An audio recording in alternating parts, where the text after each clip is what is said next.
समस्त को नमस्कार स्वागत जनाऊँगी आज गोटे इंटरव्यू कार्यक्रम को इंटरव्यू तो नहीं ये गोटे आम वार्तालाप रहिबो।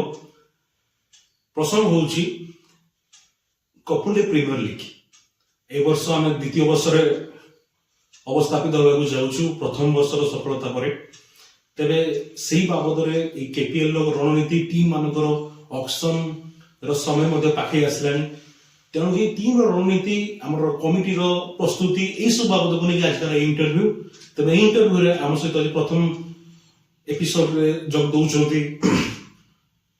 जी केपीएल को बहुत पाखर देखी केपीएल को कर जार सब उत्साहित आमको कर सी हूँ भजरी नायक आपको आम स्वागत जनाऊँ बहुत बहुत स्वागत आपको जनाऊँ कार्यक्रम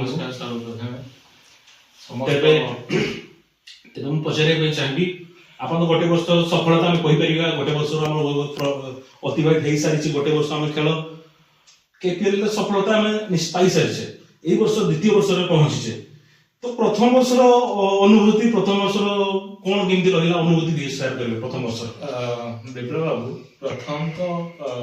प्रथम वर्ष सफलता बहुत किसी अच्छी विफलता सेमती किसी सेमती आम कहीपर बहुत किसी शिक्षा लाभ कले प्रथम वर्ष ए वर्ष बहुत उन्नति हम केपीएल बहुत आग को जीव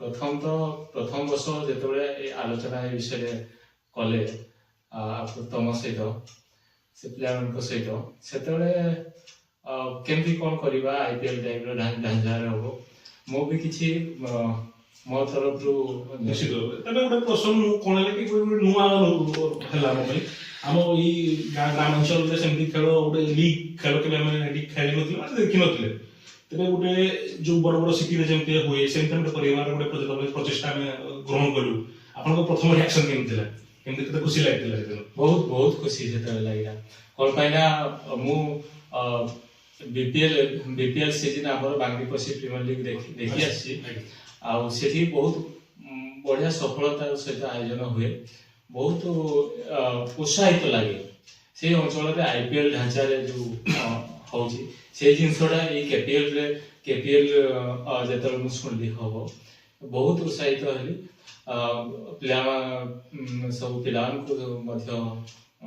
उत्साहित करी सब आम आयोजन केमती कौन हम सब से विषय आलोचना कर गत वर्ष निश्चित मन अच्छी आप पड़ियार अवस्था बहुत खराब थी मोर मन अच्छी आपंकर प्रचेषा राति आम पड़िया को सफा कर भूली हम निश्चित भाव से बहुत सुंदर अनुभूति सका आप मत कहते 5टा बेलू आसवाई से 5टा बेलू आसिक जो पड़िया सफा करते तार दिन थाए केपीएल प्रथम मैच ये जो अनुभूति निश्चित भाव में सबुदिन चिरस्मरणीय तेज मैंने प्रथम भर को आसवा सीजन 2 पाखक आसवा प्रथम सीजन घटी सारी प्रथम सीजन तो चैंपियन में पाई जीके डायनामिक्स तो जीके डायनामिक्स प्रथम वर्ष सफलता पाई जो बाकी 3टी दल थे जो 3टी दल थे Vaishnavi fighters SS super king और मिडनाइट वॉरियर्स प्रत्येक टीम रे भरपूर प्रचेषा करुले सबू टीम भल खेल प्रचेषा करुले तेज जीके डायनामिक्स कौन अधिकार रहा कौन प्लस पॉइंट रहा जहाँ तुम आपको लगे से चैंपियन होले सब 4टा जाक टीम सब भल प्लेयर थे सब टीम रे 3-4 जन ऑलराउंडर थे बेस्टमैन बॉलर सब भरपूर थिला जीके डायनामाइट होची अलगा टीम ठू एथि स्ट्रांग रहिला जे सेठी मेन तो विप्लव आपन थिले कैप्टेन जेतु रणनीति रे टिके आगर थिले कौन पाइना से सब मैच सब टीम रे भल भल प्लेयर थांती किंतु के टीम मैनेजमेंट टा केमती खेलेबो प्लेयर को केतले को बॉलर बॉलिंग करिवो बैटिंग करिवो सेटा होची बहुत इंपोर्टेंट गोटे टीम रे सफलता पाई किंतु प्रत्येक टीम जदि आम देखा रनर्स अप जीके डायनामिक्स कथा होउछंती जीके डायनामिक्स कथा हम सारदबा तो जीके डायनामिक्स जो स्थिति वर्तमान अच्छी सी तार परफॉर्मेंस जदि आम देखा सबुठारु टॉप रन स्कोरर थे विप्लव पुष्टि थे से 131 रन करथिले टॉप 2 रे तांकर थे ब्रह्मानंद राणा निजे से ऑनर से 49 रन 49 रन व्यक्तिगत करथिले ଏବେ ତାଙ୍କର 3 ନମ୍ବରରେ ଥିଲେ ପ୍ରକାଶ, ଜଣେ ବହୁତ ସିନିୟର ଖେଳାଳି।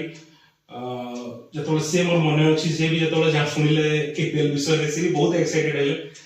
ତାଙ୍କର ପରଫର୍ମାନ୍ସ ମଧ୍ୟ ଜିକେକୁ ଯଦି ଜିତିବା ପାଇଁ ମତେ ଲାଗୁଛି ନିଶ୍ଚିତ ଭାବରେ ବହୁତ ବଡ ଅବଦାନ ସେ ପ୍ରକାଶ ଭାଇଙ୍କର ମଧ୍ୟ ରହିଥିଲା। ଏବଂ ପ୍ରକାଶ ଭାଇ ସିଏ ତାଙ୍କର ବ୍ୟକ୍ତିଗତ 33 ରନ୍ କରିଥିଲେ ପୁରା ଟୁର୍ଣ୍ଣାମେଣ୍ଟରେ। ତାପରେ ପରେ ଥିଲେ ଆଉ ଜଣେ ସିନିୟର ଖେଳାଳି ପିଣ୍ଟୁ ଭାଇ ମଧ୍ୟ 32 ରନ୍ କରିଥିଲେ। ଏବଂ ଯୋଉ ଫିନିଶ ରୋଲ ଆଦା କରୁଥିଲେ ଭଜରୀ ନାୟକ, ବିଶ୍ୱନାଥ ବିଷୋଇ, ସିଏ ମଧ୍ୟ ବହୁତ ଟିମକୁ ପ୍ଲସ୍ ପଏଣ୍ଟ ଯୋଗାଉଥିଲା। ଏବଂ ବୋଲିଂ ଡିପାର୍ଟମେଣ୍ଟ ଯଦି ଆମେ କହିବା, ବୋଲିଂ ଡିପାର୍ଟମେଣ୍ଟରେ ସବୁଠାରୁ ତାର ଟ୍ରମ୍ପ କାର୍ଡ ଥିଲେ ବିକାଶ। ଗୋଟେ ମ୍ୟାଚ ଆବସେଣ୍ଟ ଥିଲେ, ଗୋଟେ ମ୍ୟାଚ ଆସି ପାରୁନଥିଲେ, କିନ୍ତୁ 8ଟି ୱିକେଟ ନେଇ ପୁରା ଟୁର୍ଣ୍ଣାମେଣ୍ଟର ଟପ୍ ୱିକେଟ ଟେକର ସେ ହେଇଥିଲେ। ତାଙ୍କ ବଲ୍ ବୁଝିବାରେ ସମ୍ପୂର୍ଣ୍ଣ ଭାବରେ ସମସ୍ତେ ଅସଫଳ ହେଇଥିଲେ ପୂର୍ବଥର। ଏବଂ ଟପ୍ 2 ଯଦି ବୋଲିଂ ର୍ୟାଙ୍କରେ ଆମେ ଦେଖିବା, ଲିପୁ ନେଇଥିଲେ 6ଟି ୱିକେଟ। ପ୍ରକାଶ ଯେ ବ୍ୟାଟିଂ ରେ ରନ୍ କରିଥିଲେ 33 ରନ୍, ସେ ମଧ୍ୟ 5ଟି ୱିକେଟ ନେଇଥିଲେ। ତାପରେ ପରେ ତାଙ୍କର ରହିଥିଲେ ବିକି ଯିଏକି ପରଫର୍ମାନ୍ସ ବ୍ୟାଟିଂ ରେ ହୁଏ ତ ସେତେଟା ଦେଖେଇ ପାରିନଥିଲେ। ସେତେବେଳେ ପରିସ୍ଥିତି ତାଙ୍କୁ ବହୁତ ଟଫ୍ ଲାଷ୍ଟ ଅର୍ଡରରେ ମିଳୁଥିଲା, ଯାହାଫଳରେ କି ତାଙ୍କର ବ୍ୟାଟିଂ ର ବହୁତ ସୁଯୋଗ ତାଙ୍କ ପାଖରେ ନଥିଲା। ସେଥିପାଇଁ ବ୍ୟାଟିଂ ର ପରଫର୍ମାନ୍ସ ଏତେଟା ଆମେ ଦେଖିପାରିଲେନି ସିଜିନରେ, କିନ୍ତୁ ବୋଲିଂ ରେ ବହୁତ ହି ମୂଲ୍ୟବାନ ୱିକେଟ ସେ ତାଙ୍କର ଖାତାରେ ରହିଛି। 5ଟି ୱିକେଟ।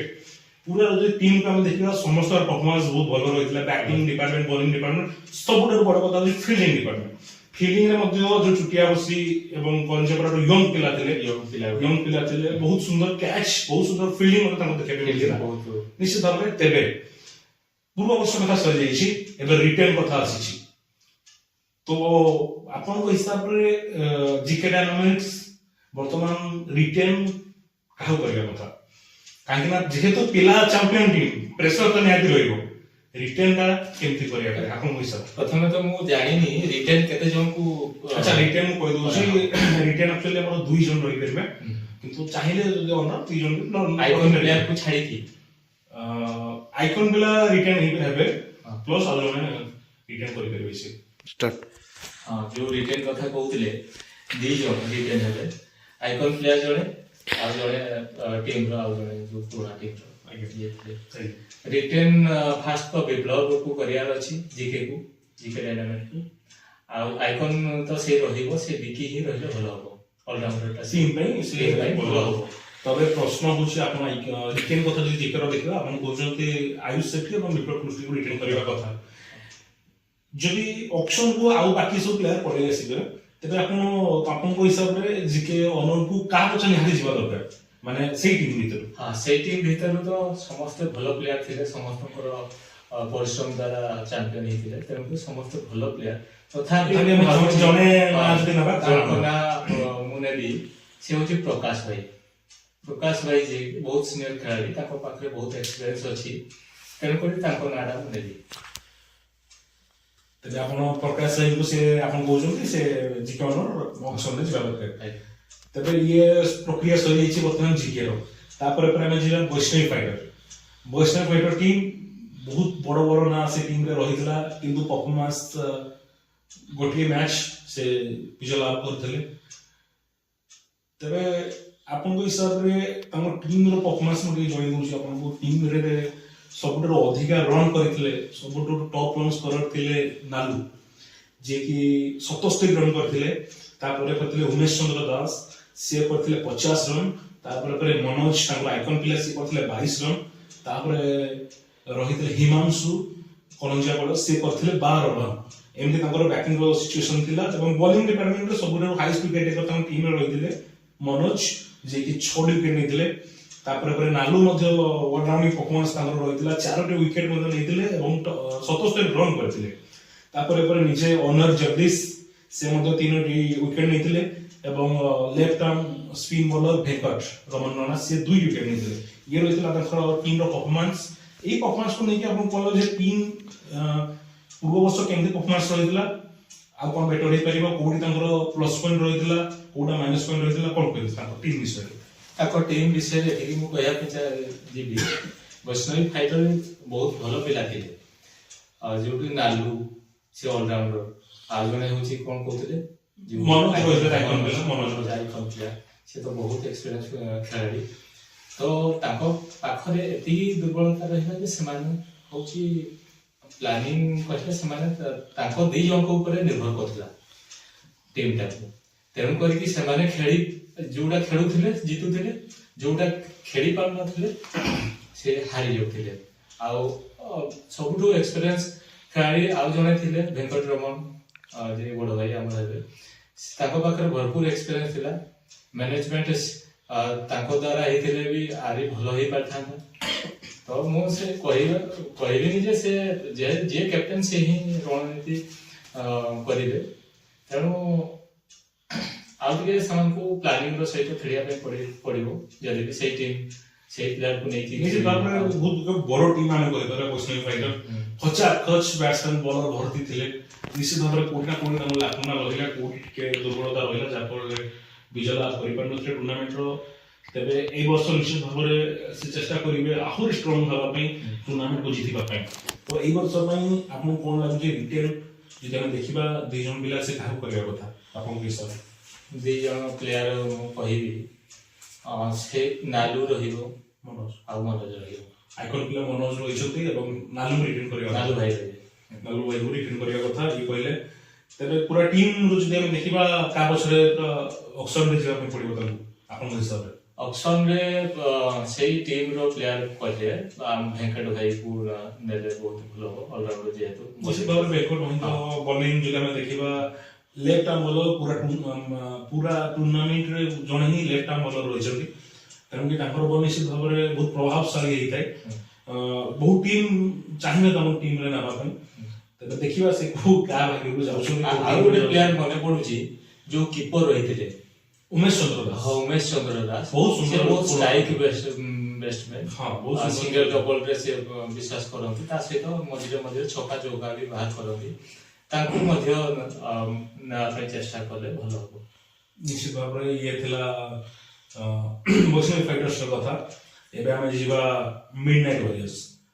ମିଡନାଇଟ୍ ୱାରିୟର୍ସ ହଉଛି ଟୁର୍ଣ୍ଣାମେଣ୍ଟ ରନର ଅପ୍ ଟିମ୍, ମାନେ ଦ୍ୱିତୀୟ ଟିମ୍। ପ୍ରଥମ ଜିକେ ଡାଇନାମାଇଟ୍ସ, ଦ୍ୱିତୀୟ ମିଡନାଇଟ୍ ୱାରିୟର୍ସ। ବହୁତ ହି ମିଡନାଇଟ୍ ୱାରିୟର୍ସ ବିଷୟରେ ଗୋଟିଏ କଥା କହିବି, ସେ ଟିମ୍ ବଡ ବଡ ଷ୍ଟାର ତ ନେଇନଥିଲା ସତ, କିନ୍ତୁ ୟଙ୍ଗ ପିଲାକୁ ନେଇକି କେମିତି ଚଲାଯାଏ, କେମିତି ମ୍ୟାଚ୍ ଜିତାଯାଏ ତାଙ୍କ କୌଶଳ ତାଙ୍କ ଜଣା ଅଛି। ବହୁତ ଷ୍ଟାର ଖେଳି ନଥିଲେ ମଧ୍ୟ ମ୍ୟାଚ୍ ଜିତିବାର କୌଶଳ ତାଙ୍କ ପାଖରେ ଅଛି। କେମିତି ମ୍ୟାଚକୁ ଜିତାଯିବ, କେମିତି ରଣନୀତି କରାଯିବ, କେମିତି କାହା ବିରୋଧରେ କେମିତି ଆକ୍ରମଣାତ୍ମକ ଢଙ୍ଗରେ କିମ୍ବା ରଣନୀତି କାହା ବିରୋଧରେ କେମିତି ରହିବ, ସେ ତାଙ୍କ କ୍ୟାପ୍ଟେନକୁ ଭଲ ଭାବରେ ଜଣା ବୋଲି ମତେ ଅନୁଭବ ହେଲା। ତେଣୁକରି ତାଙ୍କ ଟିମ୍ର ପରଫର୍ମାନ୍ସ ଯଦି ମୁଁ କହିବି, ସବୁଠାରୁ ହାଇଏଷ୍ଟ ରନ୍ କରିଥିଲେ ପଦ୍ମନ ଦାସ ପିଣ୍ଟୁ ଭାଇ 97 ରନ୍ କରିଥିଲେ। ତାପରେ ରହିଥିଲେ ଚନ୍ଦନ ରହିଥିଲେ 70 ରନ୍ କରିଥିଲେ ସିଏ। ସୁମନ୍ତ 61 61 ରନ୍ କରିଥିଲେ। ତାପସ କରିଥିଲେ 37 ରନ୍। ଇଏ ଥିଲା ତାଙ୍କ ବ୍ୟାଟିଂ ପରଫର୍ମାନ୍ସ। ଏବଂ ବୋଲିଂ ପରଫର୍ମାନ୍ସ ଯଦି ଦେଖିବା, ସବୁଠାରୁ ହାଇଏଷ୍ଟ ୱିକେଟ୍ ଟେକର ରହିଥିଲେ ତାଙ୍କ ଟିମ୍ର 8ଟି ୱିକେଟ୍ ନେଇ ତାପସ। ଏବଂ ତାପରେ ରହିଛନ୍ତି ଅବିନାଶ ସେଠୀ, ସେ 6ଟି ୱିକେଟ୍ ନେଇଥିଲେ। ତାପରେ ଚନ୍ଦନ 5ଟି ଏବଂ ପିଣ୍ଟୁ ଉମେଶ ଚନ୍ଦ୍ର ପଦ୍ମନ ଦାସ ପିଣ୍ଟୁ ଭାଇ ମଧ୍ୟ 5ଟି ୱିକେଟ୍ ନେଇଥିଲେ। ଇଏ ରହିଥିଲା ତାଙ୍କ ପରଫର୍ମାନ୍ସ। ନିଶ୍ଚିତ ଭାବରେ ମୁଁ କହିବି ତାଙ୍କର ବ୍ୟାଟିଂ ପିଣ୍ଟୁ ଭାଇ ସମ୍ଭାଳୁଥିଲେ ଗୋଟେ ପ୍ରକାର, କିନ୍ତୁ ତାପରେ ଚନ୍ଦନ ସୁମନ୍ତ ନିଶ୍ଚିତ ଭାବରେ ଭଲ ଖେଳୁଥିଲେ। ଏପଟେ ଯଦି ବୋଲିଂ କଥା କହିବା, ଅବିନାଶ ସେଠୀଙ୍କର ଘାତକ ସ୍ପେଲ୍ ଆମେ ଦେଖିଛେ ଗୋଟେ ଦିଟା ମ୍ୟାଚରେ ସୁନ୍ଦର ଭାବରେ ସେ ଟିମ୍ ପୁରା 100% ନିଜର ଏଫୋର୍ଟ ଦଉଥିଲେ, ଜିତିବା ପାଇଁ ଟିମ୍କୁ ଚେଷ୍ଟା କରୁଥିଲେ। ଅବିନାଶ ସେଠୀଙ୍କ ପରଫର୍ମାନ୍ସ ଭଲ ରହିଥିଲା ଆମେ କହିପାରିବି। ତାପରେ ବୋଲିଂରେ ତାଙ୍କର ତାପସ ଗୋଟେ ନୂଆ ଷ୍ଟାର, ତାଙ୍କୁ ୟଙ୍ଗ ପିଲା, ତାଙ୍କୁ ଆମେ ବହୁତ ପିଲା ଜାଣିନଥିଲେ, ତାଙ୍କୁ ଆମେ ଷ୍ଟାର ବନେଇଲେ ସିଏ। ତେଣୁ ସେ ଟିମ୍ ମତେ ଲାଗେ ୟଙ୍ଗ ପିଲାକୁ ନିଜେ ଷ୍ଟାର ବନେଇବାର କଳା ତାଙ୍କ ପାଖରେ ଅଛି। ସେ ଟିମ୍ ବିଷୟରେ କଣ କହିବେ ପ୍ରଥମେ? ସେ ଟିମ୍ ବି ଚାମ୍ପିୟନ ଟିମ୍ ଗୋଟେ ପ୍ରକାର। ଜିକେ କୁ ଆଉ ଯୋଉ ଜିକେ କାଟିବା ପାଇଁ ସେ ହଉଛନ୍ତି ସେକେଣ୍ଡରେ ରହିଲେ, ସେ ରନର୍ସ ଅପରେ ରହିଲେ। କିନ୍ତୁ ତାଙ୍କ ପାଖରେ ଭରପୁର ଭଲ ପ୍ଲେୟାର ଥିଲେ, ଅଲରାଉଣ୍ଡର ଥିଲେ, ବ୍ୟାଟ୍ସମ୍ୟାନ ଥିଲେ, ସବୁ କିଛି। ପିଣ୍ଟୁ ଭାଇ ଯିଏକି ପୁରାପୁରି ଦମଦାର ବ୍ୟାଟିଂ କରୁଥିଲେ, ଆଉ ଚନ୍ଦନ, ସୁମନ୍ତ, ଆଉ 2-3 ଜଣ ମଧ୍ୟ ବହୁତ ଅଲରାଉଣ୍ଡର ବ୍ୟାଟ୍ସମ୍ୟାନ। ଆଉ ଅଙ୍କିତ ସେଠୀ ମଧ୍ୟ ଥିଲେ, ଅବିନାଶ ସେଠୀ ଯୋଉ କହୁଥିଲେ, ସେ ମଧ୍ୟ ୟଙ୍ଗ ଅଲରାଉଣ୍ଡର ଥିଲେ। ତାଙ୍କର ବୋଲିଂ ଭାର ବିଶେଷ ବ୍ୟସ୍ତ ଥିଲା, ପୁରା ଟିମ୍ର ବୋଲିଂ ଭାରଟା ସେ ହିଁ ସମ୍ଭାଳୁଥିଲେ। ଭଲ ୱିକେଟ୍ ସେ ୱିକେଟ୍ ଟେକର ବଡ ଭାବେ କହିପାରିବା। ଯେତେବେଳେ ଟିମ୍ର ଆବଶ୍ୟକତା ଥାଏ ୱିକେଟ୍ ପାଇଁ, केवल कैप्टेन अविनाश सेठी भी बॉल दहाबी तबे एबे आसबा रिटेन ना रिटेन रे आपन कोन लागु से दी जन को रिटेन करला जन तो चलन रहिबे आ जने काम करिया आ जने पिंटू भाई किंतु पिंटू भाई करिवे ठीक अछि तबे आउ तनो टीम को का बसे नहीं नाहि सम जीवा पे पड़िबो आपन हिसाब रे मो हिसाब रे आ जने सेमती अविनाश सेठी जे कि बॉलिंग भार संभाळिले ताको रिटेन कले भलो हो निश्चित भाव में पिंटू और सोनू दुई जन बैट्समैन हो गले जो अविनाश सेठी भी तो टीम को जाती बॉलिंग मत स्ट्रांग हो ठीक कथा कहले किंतु आउ गोटे तांकर समस्या रही जेहेतु पिंटू भाई 170 टंका जाइतिले ताको जो रिटेन करिवे 360 स्टार्ट तबे जो कथा हम कहू 360 टंका पिंटू भाई रिटेन करले से खर्च करिवे एवं चंदन को जेतु आइटम प्ले करले सी हमर सोर्सिंग रिटेन हो एमती है कि तमर 520 टंका पर्स रु सरी जिवो 1000 टंका पर्स रु दी जन को जो से रिटेन करिवे ताको पाखर रहबो 480 टंका 480 टंका धरि से ऑप्शन को ओलेइले कोन आपन लागु जे सब बड़ टीम ताई परिबे 480 टंका ए गोटे बड़ क्वेश्चन कोन पाइना ताको पाखरे आधा सरी अछि रिटेन दी जन पे आधा साथ दोछथि तेन करके बहुत बड़ समस्या तैयारी हो ऑप्शन रे जो माने थिले तथापि दी जन जहां तो भलो प्लेयर दी जन तो मिडनाइट वारियर क्षेत्र रे हम कहबी से 400 कोटी टंका रे एमती टीम बनै देबे नुआ नुआ यंग पिला को नेकी एमती टीम बनै देबे पूरा टक्कर दो हां ए तो निश्चित भाबरा हम आशा रख परिबा तमर दक्षता रही से तांकर पूरा टीम मैनेजमेंट बोलुची पड़िया देखुची के भलो खेलुची नुआ यंग पिला को चांस दबारे से टीम माहिर अछि तबे ये मिडनाइट कथा सर जाईची एबे हम जीवा आ गोटे भलो टीम भलो परफॉर्मेंस हुए तो पूर्व सीजन रे देखि पार नाहंती किंतु आशा रखिबा टीम रे कोनोसी गोटे भी खराब प्लेयर हम कहि परबानी समस्त भलो ही प्लेयर रहितिले से टीम रो ना होजी एसएस सुपर टीम रो परफॉर्मेंस जदि हम देखिबा सबुठारु अधिकार हम करथिले तम टीम रो नीतीश वेज करथिले 31 रन तापर ऊपर करथिले शुभम देहुरी से ऑलराउंडर से बॉलर हिसाब रे किंतु बैटिंग रे परफॉर्मेंस देखिथिले 24 रन करथिले नीतीश करथिले top run score 31 Shubham Dehuri करथिले 26 रन अक्षय दास करथिले 25 रन बंटी करथिले 23 रन ओलेक तोरी करथिले 10 रन पिंकू भाई करथिले 10 रन एमे ताको परफॉर्मेंस करथिले बैटिंग रे बहुत भलो परफॉर्मेंस ताकर हमें देखिया के पाई नथले पूर्व सीजन रे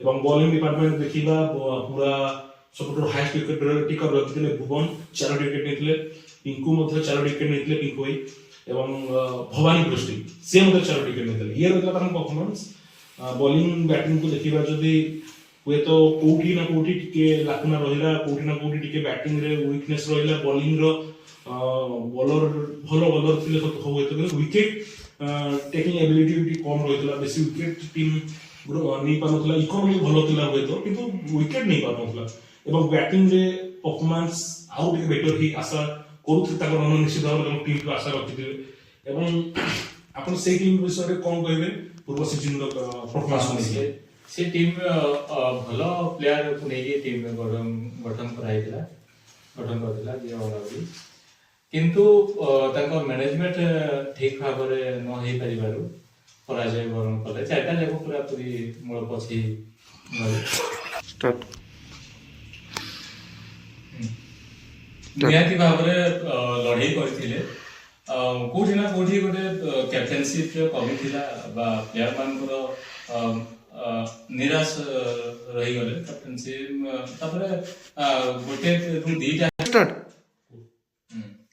निहाती भाव रे गोटे परफॉर्मेंस भलो परफॉर्मेंस देखौथिले तथापि लड़ी की हारुथिले चारटा रु दीटा जीति पाइ थांते दीटा मैच जीतिबार ये बहुत ताको मैच उरा देखौथिले बहुत क्लोज रहउथिले चेष्टा करूथिले पूरा एंती ना कि जो वन साइड हारुथिले ताकर वे ताकर जेमती मैनेजमेंट ताकर कैप्टेनशिप कोठना को टिके तांगर असुविधा रहितला बोध हुए किंतु जदि हम प्लेयर्स मान को कथा देखिबा प्रतिटी खिलाड़ी मैच विनर थे सब खिलाड़ी एबिलिटी रही मैच को जितेबा आपन सेठी बॉटी को कथा कहतु बुबली को कथा कहतु भुवन को कथा कहतु पिंक भाई को कथा कहतु शुभम देहुरी गोटे स्टार बॉलर थिले ସବୁଠୁ ଭଲ player ମତେ ଲାଗୁଛି ସେ team मते ରେ। लागुनी तमर कोना कोडी टिके जो प्लेयर रे किछि लोग कहउछ ऑक्शन रे गड़बड़ी रहितला ऑक्शन रे किछि खराब से बनै नथिले टीम किंतु खेलाड़ी माने जदि न खेल परिबे से मैनेजमेंट से कैप्टन परिबो कोन ହଁ तेणु निश्चित भाव आशा रखिबू आशा निश्चित भाव दर्शक मैंने आशा रखिबे तम टीम रो मैनेजमेंट आशा रखिबो ए वर्ष परफॉर्मेंस से खेलाड़ी माने देखेबे एवं जेना में रिटेन रो कथा आसबे से टीम दिजो बंटी रिटेन हबे जेतु से आइकन बिला आउ जने काको रखिया पे पड़िबो आपण ଆଉ ଜଣେ ଏବେର ପରଫର୍ମାନ୍ସ କୁ ଦେଖିବା ପାଇଁ ଗଲେ 3-4ଟା ଆମର ଯୋଉ ଟୁର୍ଣ୍ଣାମେଣ୍ଟ ରେ ପରଫର୍ମାନ୍ସ ଭଲ ଥିଲା ସେ ହଉଛନ୍ତି ଭୁବନ ପାତ୍ର निश्चित भाव भुवन पात्र जने Bowling, batting, all-rounder। सफल ऑलराउंडर कहि परिबा हम बॉलिंग बैटिंग दुईटी धारो ताकर केतले जदि बैटिंग रे परफॉर्मेंस भलो न लागले बॉलिंग रे कर देबे बॉलिंग न लागले बैटिंग रे कर देबे कारण सी निश्चित भाव मतो भाबुची ताकर ऑनर कानु छाडीबे नाही ऑप्शन को तबे ये गला पूरा ऑप्शन रिटर्न रो कथा एबे जदि पूरा टीम रो कथा कहिबा कहा को तांको ऑप्शन रे दौड़िया पे पड़िबो तांको बच्चा निहाती रखतो टीम रे रखिया पे पड़िबो आपन को हिसाब रे ନିହାତି ଭାବରେ ଯଦି ଏବେ ଅପସନ ରେ ଆସିବେ ବୁବଲି ତା ଇଏ ନାଁଟା କଣ ଥିଲା ବର୍ତ୍ତମାନ ଆଉ ଜଣେ ରିଟର୍ନ ଯଦି କରିବେ ତାଙ୍କ ସେ ଟିମ୍ ରୁ ତନ୍ମୟ ପୃଷ୍ଟି निश्चित भाव में तन्मय कृषि ऑलराउंडर हिसाब रे अपन टीम रो जने लक्ष्य ऑलराउंडर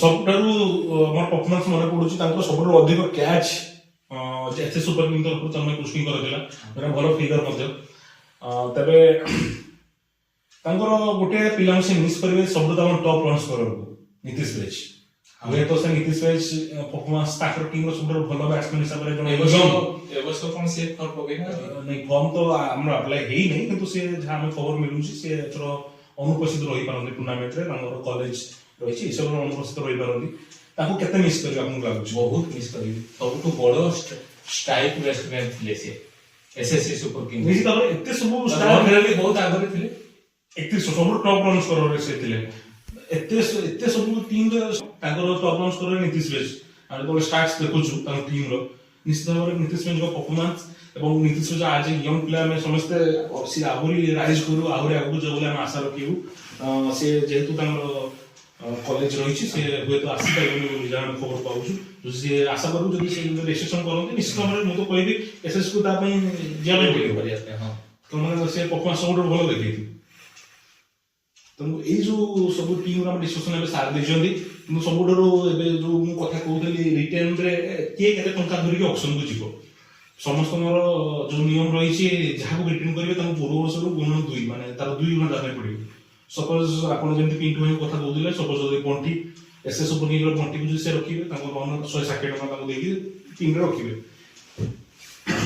तबे सबुडरो सेही क्षेत्र में सबुडरो फायदा रही छि वर्तमान एसएस सुपर किंग काहेकि से कौन से बड़ कौन से पिला को 100 टका अधिक से देई नाही जे आपण के रिटर्न रे जतो बोले से रखिबो कि कम पैसा माने सबुडरो अधिक कोर्स बदलुए मत लागुची एसएस पाके रहइबो सेटा केते एडवांटेज केते ताको फायदा मिलिबो ऑप्शन रे को लागुची ନିହାତି ଭାବରେ ସେ ଏସଏସ୍ ସୁପର କିଙ୍ଗକୁ ଫାଇଦା ମିଳିବ କ'ଣ ପାଇଁ ନା ତାଙ୍କ ପାଖରେ